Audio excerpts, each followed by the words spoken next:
Hi there, my name is Connor, one of the physios at Physio Plus, and today I'm going to take you through a few exercises and then how to progress these for people that are struggling with either knee stiffness and or knee pain, particularly with those aged from approximately 50 upwards. And these exercises tend to be ones that I would use quite a lot here in the clinic. So starting off with the easier ones, really aimed at achieving or helping to improve knee flexion, so bending the knee, or knee extension, straightening the knee. For the first one, you can do it without equipment, and then as you begin to progress, a belt or even a towel can be quite useful. So sitting up there, just going to lie on the floor, hand on your back, legs nice and straight, and then for the purpose of this video, we'll focus on my right leg. So from here, just going to keep your heel in contact with the floor and bend the knee, sliding that foot up towards your bottom, and then just go into a point of discomfort. So I would tend to say work within that 3 to 5 out of 10 range. So if it's quite sore, trying to gauge it to where you're getting to about 4 or 5 out of 10. Pause there, say 3, 2, 1, and then slowly sliding back down. From here then going up to that point, sort of 4 or 5 out of 10, and hold 3, 2, 1, and back down. As the knee begins to settle down, then we're trying to get it up a wee bit further, which is where the band or belt can come in. So ideally, a belt would be better because there's no give in it, whereas this resistance band, it can be stretched. From here then, just hooking it at the bottom of the foot, and then you can use the band to assist that knee bend. So as you start sliding, pulling with the hands, and then you might find you get that knee bend a wee bit closer. Hold there, 3, 2, 1, and then slowly sliding back down. So essentially the exact same exercise, only using your hand and the belt. 3, 2, 1, and back down. For the next one then, if you're doing it at home, you can use a foam roller if you've got one, or even fold the pillow in half or rolled up towel. It's really just to set it behind your knee. And then again, lie nice and flat. And aim with this one is working on that extension or the straightening of the knee. So if you have the pillow or foam roller behind your knee, and then the aim is to squeeze the back of the knee down into the roller or pillow as we lift that heel up. And then we're going to hold it there, 5, 4, 3, 2, 1, and then relaxing back down. With this one, again, we're using that sort of 3 to 5 out of 10. So we want to feel like we're doing something, but we're not really pushing it at the minute. And hold 5, 4, 3, 2, 1, relaxing back down. With both of these exercises, I would tend to program roughly between 10 to 15 reps. So a wee bit higher number to complete, and do about 2 to 3 rounds with 1 to 2 minutes in between. From there then, depending on how they feel, they might be really easy, so you could then go into these ones, or say you've been doing them for a while, the pain's starting to ease and you're getting a wee bit further, it may be time to progress those exercises.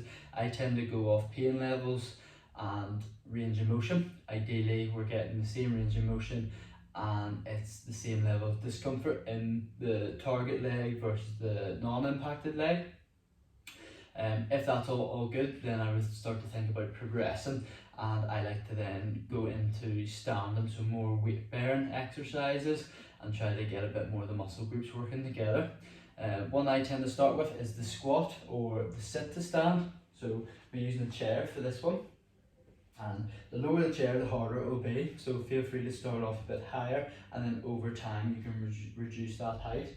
And the chair is just going to be behind us, feet and knees about hip width apart.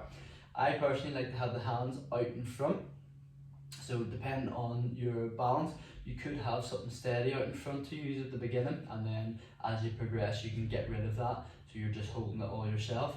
And then from here, so hands out in front will help keep the back straight. Deep breath in, prepare, and then as you exhale, sending the hips back and then bending the knees, so you're essentially just squatting down, sitting on that chair, and then standing back up. Deep breath in between, and then hips back, bend the knees, breathing out as you move. And then I'll show you that one from side on as well.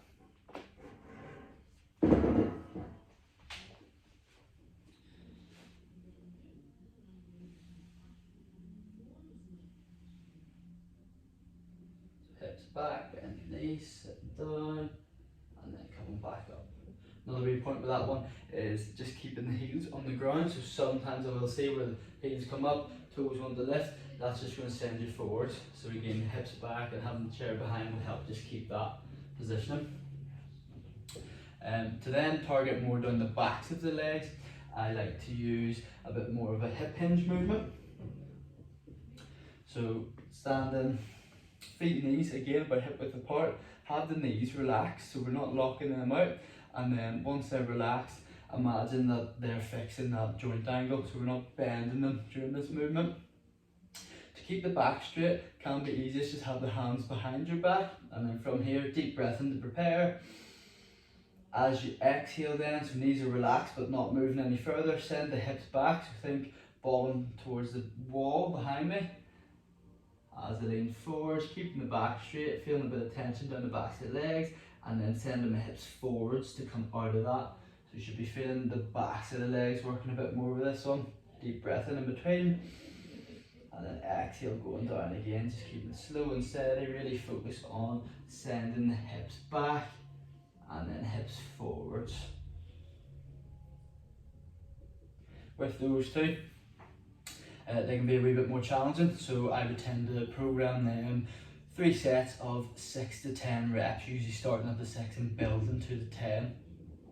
Depending on how you've came along with those exercises, or if you found the last few variations quite easy, you can progress them further. How I tend to approach this is to try and get a bit more single leg biased. So if we're focusing on the right leg, it's trying to make that right leg work a wee bit harder. A way to do that with the sit to stand then is start off in sitting. Exact same position, so feet and knees hip width apart to begin, and then from here we're just going to slide that left foot out in front, keeping the heel in contact with the floor, and it's really just for balance, so the right leg's doing most of the work. Hands out in front, and again you may wish to have something to hold on to at the beginning until you get used to the movement. From here then, deep breath in, get set. And then as you exhale, leaning forward slightly, pushing through that right leg, coming up. And then again, nice and slowly, coming back down, sitting down. Deep breath in, exhale, coming up. And then slowly controlling it on the way down. And then again, from side on. I'll go this way actually, just so you can see the right leg. So left leg out in front, heel in contact with the floor, right foot roughly underneath the knee, hands out in front. From here then, pushing up, and then slowly on the way down, forcing that right leg to do the work, pushing up, and slowly on the way back down.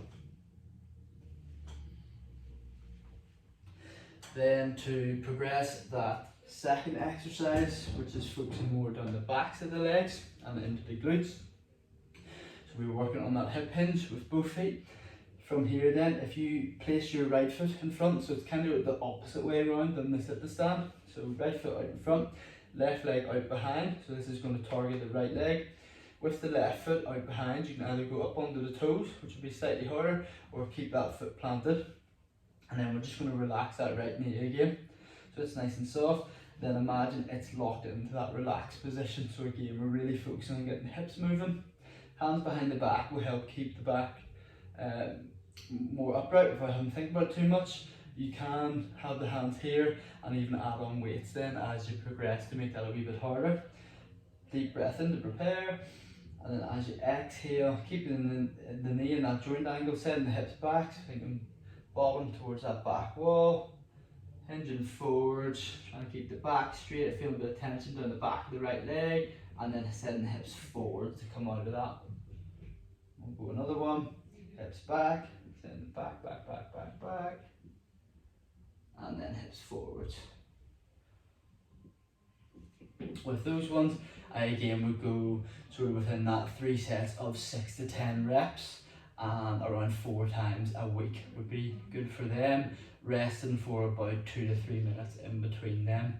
And a way I would gauge when to come on them is if you were doing 3 sets of 10 on the sit to stand and the feet side by side hinge, then I would progress to try and get it a bit more like single leg focused then from there.